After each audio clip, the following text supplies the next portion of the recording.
একবার চোখ বন্ধ করে 1 সেকেন্ড ভাবেন, আজ আমরা যাদের রুহের মাগফিরাত কামনা করলাম, এই 20 বছরের ব্যবধানে, 30 বছরের ব্যবধানে, 10 বছরের ব্যবধানে, 50 বছরের ব্যবধানে, আবার এর পরের লোকেরা আমাদের রুহের মাগফিরাত কামনা।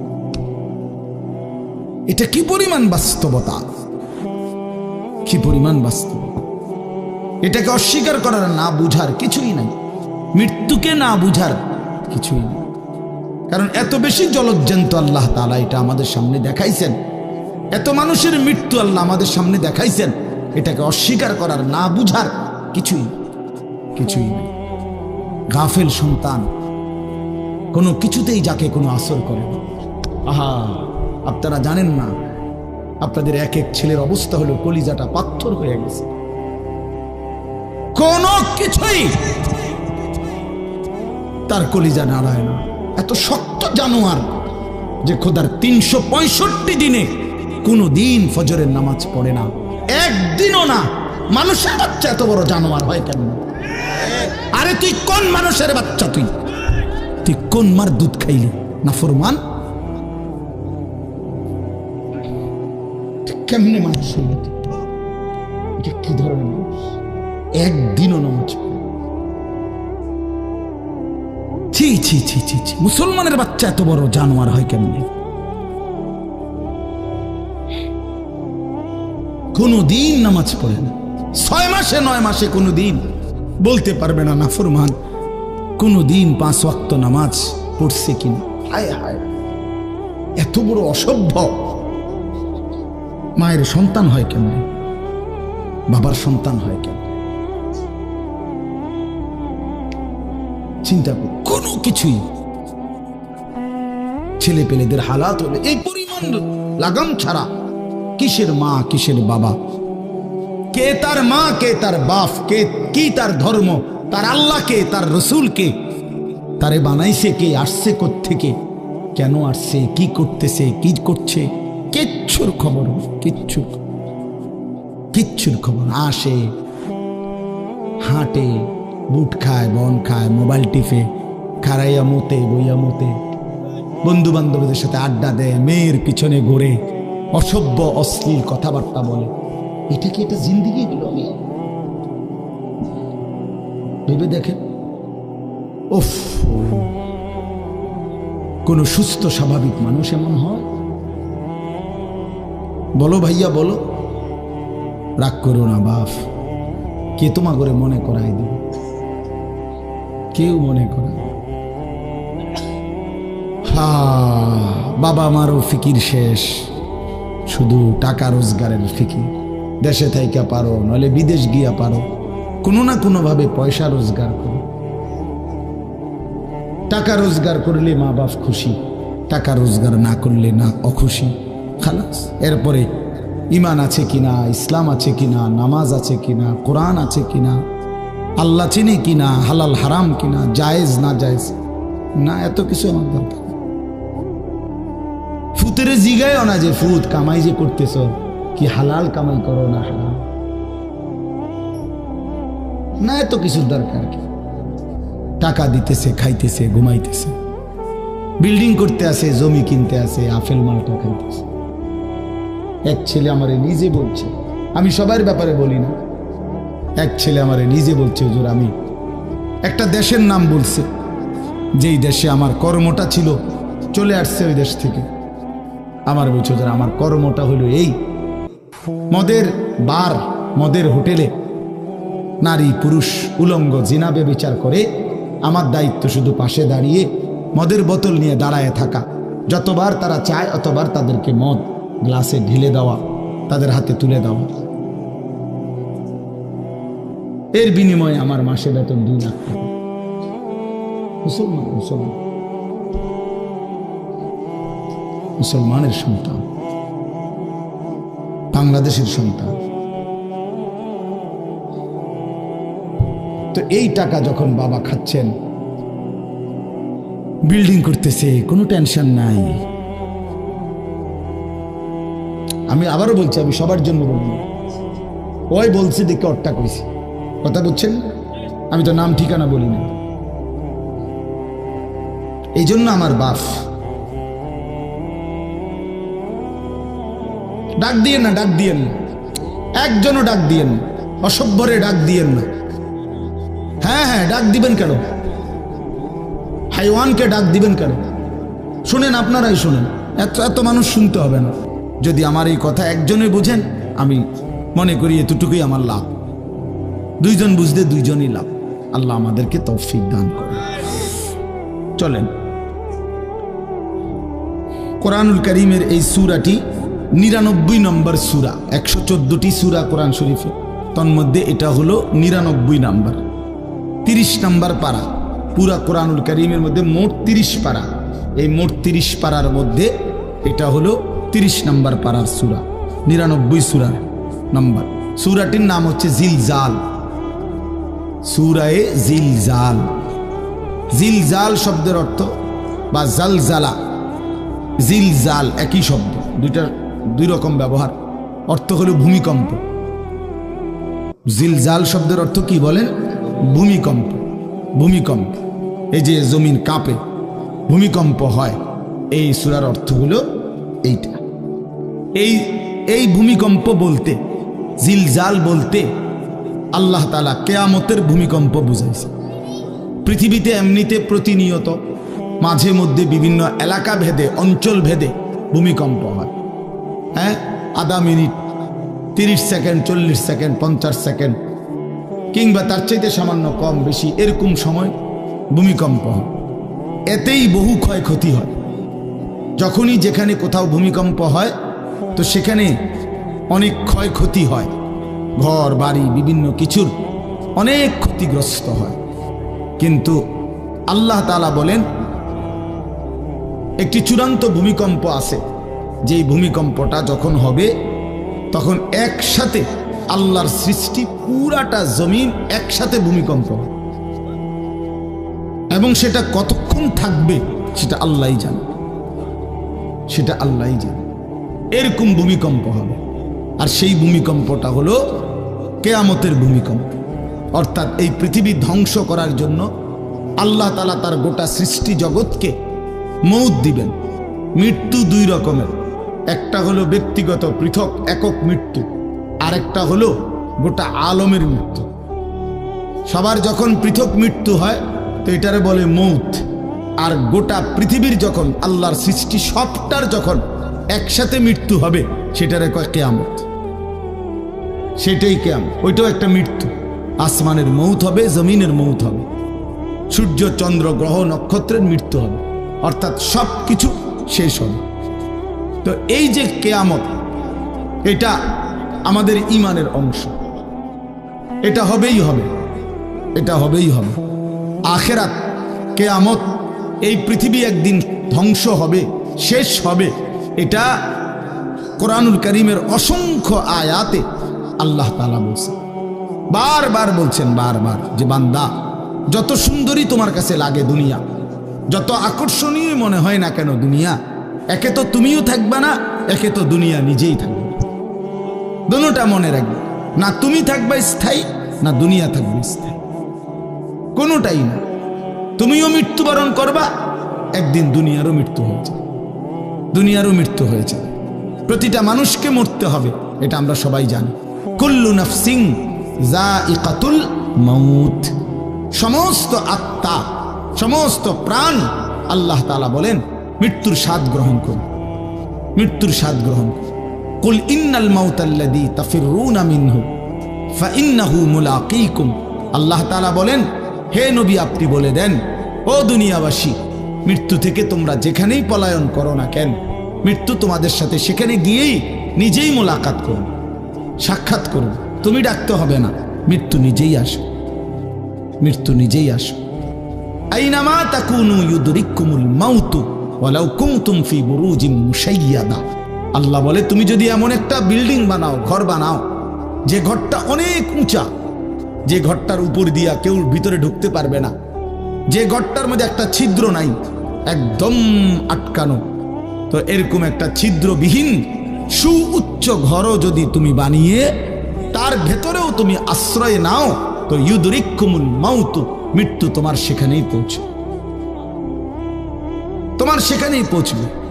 প্রিয় ভাই আমার, বন্ধু আমার, নওজোয়ান সাথীরা আমার, মৃত্যু এক অনিবার্য বাস্তবতা, চিরন্তন বাস্তবতা। এটা গ্রহণ করতেই হবে। হাসলেও মরতে হবে, কাঁদলেও মরতে হবে, সুখেও মরতে হবে, দুঃখেও মরতে হবে। রাজপ্রাসাদ আর অট্টালিকার মানুষটাও মরে যাবে। জীর্ণ কুঠিরে যে লোক থাকে, হ্যাঁ, সেই লোকটাকেও মরতে হবে। জীবনে কোনোদিন দুঃখ দেখে নাই যে সেও মরে যাবে, জীবনে কোনোদিন সুখ দেখে নাই যে সেও মরে যাবে, সব মরে যাবে। এটাই সত্য, এটাই বাস্তবতা। অতএব মৃত্যু এক অনিবার্য বাস্তবতা, এটা গ্রহণ করতেই হবে। এটা যদি আমরা মনে রাখি, আমাদের জীবন অনেক সুন্দর হইত, অনেক সুন্দর হইত। রাসূলুল্লাহ সাল্লাল্লাহু আলাইহি ওয়াসাল্লাম বলছেন, আকসিরু যিকরা হাযিমিল লাযযাত ইয়ানি আল মাউত। আল্লাহর নবী বলেন, আমার উম্মত তোমরা বেশি বেশি ওই জিনিসটা স্মরণ করো যে জিনিস তোমাদের সমস্ত স্বাদ, আনন্দ, আহ্লাদ চিরতরে মিটায় দেবে, তোমারে চিরস্তব্ধ করে দেবে। জলজ্জান্ত মানুষটা আমাদের সামনে হাঁটতো, চলতো, উঠতো, বসতো, ঘুরতো, ফিরতো, হ্যাঁ, সেই মানুষটা মনে করেন আমার চোখের সামনে নাই, তার লাশ আমার সামনে। আহা, সেই লোকটা স্তব্ধ। পৃথিবীর কত মানুষ কত আওয়াজ করতেছে, কত শোরগোল করতেছে, কিন্তু এই লোকটা হাতও নাড়ে না, পাও নাড়ে না, চোখও মেলে না, আর কিছু করে না। এ কি আশ্চর্য বিষয়! চোখের সামনের এই মানুষটা নাই, কি হলো তার? কে তারে থামাই দিল? কে তারে স্তব্ধ করে দিল? এ তো আমার মতো ঘুরতো, ফিরতো, হাঁটতো। আহ, আমার আব্বারে আমি কত দেখছি, একদিন আমার আব্বা চলে গেলেন। আমার দাদারে আমি কত দেখছি, আমার দাদা একদিন চলে গেলেন। আমার জ্যাঠারে আমি দেখে আসছি, দোয়া করে আসছি, ফু দিয়ে আসছি। এক সপ্তাহ পরে দাদ জ্যাঠা ইন্তেকাল করলেন। আবার এক সপ্তাহ পরে আমি গিয়া জ্যাঠার জানাজা পড়াইছি। এই তো বাস্তবতা। যুবক ভাই, তুমিও মনে রাখো, বয়স্ক বাবা আপনিও মনে রাখেন। হাসান বসরি রহমতুল্লাহ আলাইহি একজন বড় বুজুর্গ ছিলেন। উনি বলতেন, তিনি যখন কোনো যুবককে দেখতেন আর বয়স্ক দেখতেন, তো তিনি যুবকদেরকে বলতেন, ইয়া মা'শারাশ শাবাব ইন্না যারআ কাদ তুদরিকুহুল আহাতু ক্বাবলা আন ইয়াবলুগা। তিনি উপদেশ দিতেন, হে যুবকগণ শোনো, সব ফুল, সব ফল, সব গাছ চারা পরিপক্ক পাকা পর্যন্ত পৌঁছায় না, তার আগেই অগণিত ফুল, অগণিত ফল, অগণিত চারা গাছ ঝরে যায়, ঝরে যায়। এটা উনি মনে করাইতেন মৃত্যুর কথা।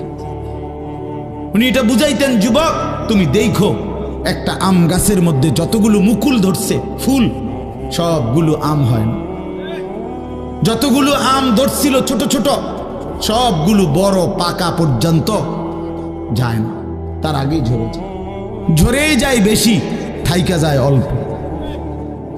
তার মানে যুবক, কিশোর, তরুণ এই বয়সেই মৃত্যু হয় বেশি, বৃদ্ধ পর্যন্ত পৌঁছে কম। পুরা বাড়িতে অনেক সময় এমন হয় একজনও বয়স্ক লোক নাই, একজনও নাই। আমার ঘর, আমার বাপ চাচাদের যে ঘর, সেখানে আপনার এখন আমার চাচাতো ভাই, জ্যাঠাতো ভাই, আমার ভাই বেরাদর সব মিলাইয়া আমাদের ছেলে পেলে ভাই বাতিজা মিলে না হয়তো 60-70 জন আছি আমরা, কিন্তু আমাদের একজনও বয়স্ক লোক নাই। আমার দাদাও নাই, দাদিও নাই, জ্যাঠাও নাই, চাচাও নাই, আমার আব্বাও নাই, কেউ নেই। তাইলে কেন এমন হলো? তাহলে বোঝা গেল অধিকাংশই ঝরে যায়, কবরে চলে যায়, মৃত্যু হয়ে যায়। এই জন্য ধোঁকা না খাওয়া।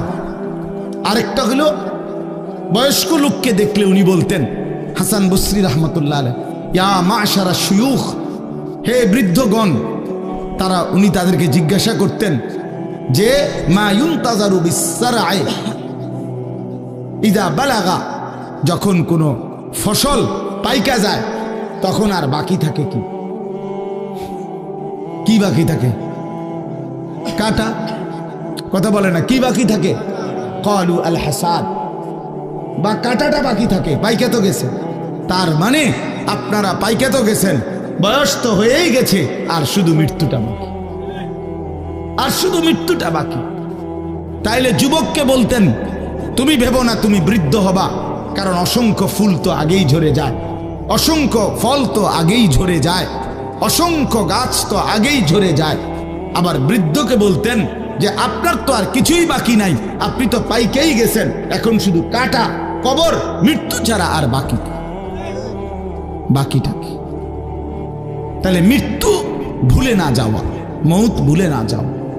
রাসূলুল্লাহ সাল্লাল্লাহু আলাইহি ওয়াসাল্লাম বলেন, কাফা বিল মাউতে ওয়াইজান। নবীজি বলেন, কোন মানুষ যদি মৃত্যুর কথা স্মরণ করে, তার ওয়াজের জন্য, নসিহতের জন্য এটাই যথেষ্ট, এটাই যথেষ্ট।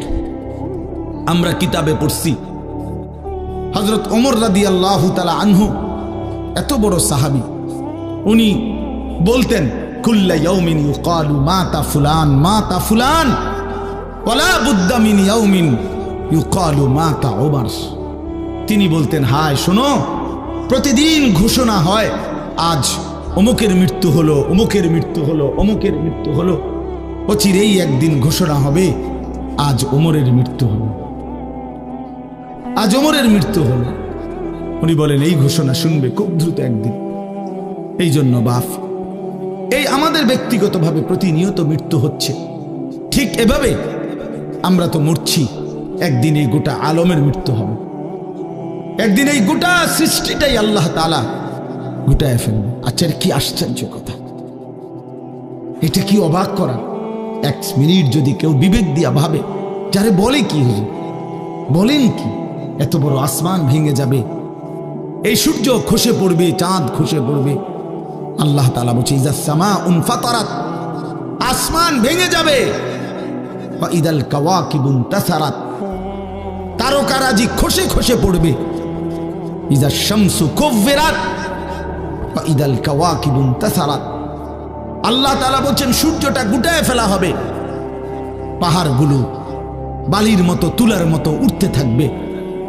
ইদা রাজ্জাতিল আরদু রাজ্জা, এই জমিনের মাটিগুলো রেজা রেজা, পাউডার পাউডার হয়ে যাবে। ওয়া ইদাল বিহারু ফুজ্জিরাত, সমুদ্র, খাল, বিল, নদীর পানিগুলো সব টকবগে উতরাইয়া গরম হইয়া বাষ্পের মতো উড়ে যাবে। না কোথাও পানি থাকবে, না কোথাও গাছ থাকবে, না আসমান থাকবে, না জমিন থাকবে, কিছুই না। আচ্ছা, এটা কেমন কথা, এটা কেমন আশ্চর্য বিষয়। এই গোটা আলমের মৃত্যু হবে। আল্লাহ তাআলা কোরআনুল কারীমে বিশ্বাস করেন, অসংখ্যবার এই কথা এটা বলছে, এটা হবেই হবে। ইদা ওয়াকাতিল ওয়াকিআ, আল্লাহ বলেন এই ঘটনাটা ঘটবে। লাইসা লি ওয়াকাতিহা কাযিবা, এই ঘটনা মিথ্যা মনে করার মতো কেহ নাই। যেদিন ঘটে যাবে তখন আর কারো কোনো মিথ্যাবাদী আর থাকবে না, অর্থাৎ কেউ আর অস্বীকার করার সুযোগ হবে না। চোখের সামনে দিন, চোখের সামনে দিন। কোরআন শরীফে একটা সূরা আছে, সূরা হজ। ওই যে আমরা হজ করি না, এই হজ সূরাটার নাম। এই সূরার শুরুতে আল্লাহ তাআলা এই পৃথিবী ধ্বংসের, কিয়ামতের একটা সাংঘাতিক বর্ণনা দিয়েছেন। ওইখানে আছে, আল্লাহ বলেন, ইয়া আইয়ুহান নাসুত্তাকু রাব্বাকুম, তোমরা আল্লাহকে ভয় করো। আর শুনো, ইন্না জালজালাতাস সাআতি শাইউন আযীম, নিশ্চয়ই কিয়ামতের ভূমিকম্প, জালজালা, এই যে বললাম জিলজাল এবং জালজালা অর্থ ভূমিকম্প। আল্লাহ বলেন কিয়ামতের ভূমিকম্প, ইসরাফিল যখন ফু দিবে, আমার এই পৃথিবী যখন ভাঙতে শুরু করবে, এই সৃষ্টি জগৎ পুরাটা যখন আমি আল্লাহ গুটায় ফেলবো, ওয়াসসামাওয়াতু মাতবিয়াতুম বিয়ামিনি, আল্লাহ বলেন 7 আসমান আমি আল্লাহ তাআলার হাতের মধ্যে গুটায় ফেলবো, গুটায় ফেলবো। তুমি জানো না আমার ক্ষমতা। কুল্লু মান আলাইহা ফান ওয়া ইয়াবকা ওয়াজহু রাব্বিক, সব শেষ করে দেব আমি, শুধু আমি আল্লাহই থাকব, শুধু আমি আল্লাহই থাকব। তো আল্লাহ তাআলা বলেন, এই ইসরাফিল ফু দিলেই, শুরু করলেই জমিনে ভূমিকম্প শুরু হবে। ইন্না জালজালাতাস সাআতি শাইউন আযীম, আল্লাহ বলেন নিশ্চয়ই এই কিয়ামতের ভূমিকম্প, এটা শাইউন আযীম, বড়ই ভয়ানক, বড়ই মারাত্মক।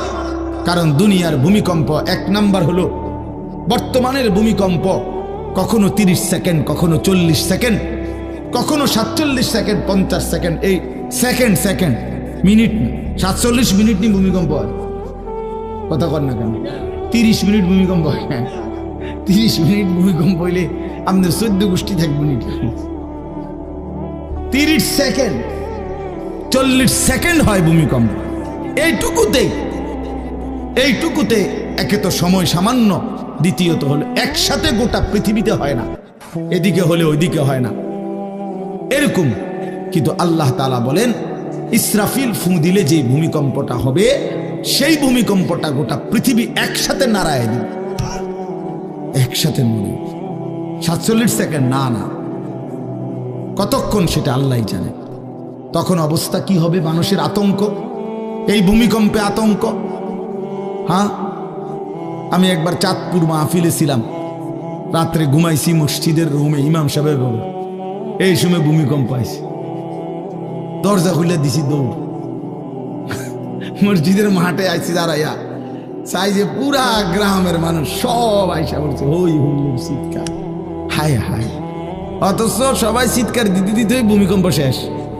ভূমিকম্প হয়েছেই তো অল্প একটু, কিন্তু এটুকুর আতঙ্কেই যা হুজুর পাবলিক বরাবর। কিসের হুজুর আর কিসের পাবলিক, বক্তা শ্রোতা সমান। এই এখন মনে করেন ভূমিকম্প হইলে আমরা সব দিন দৌড়, আমিও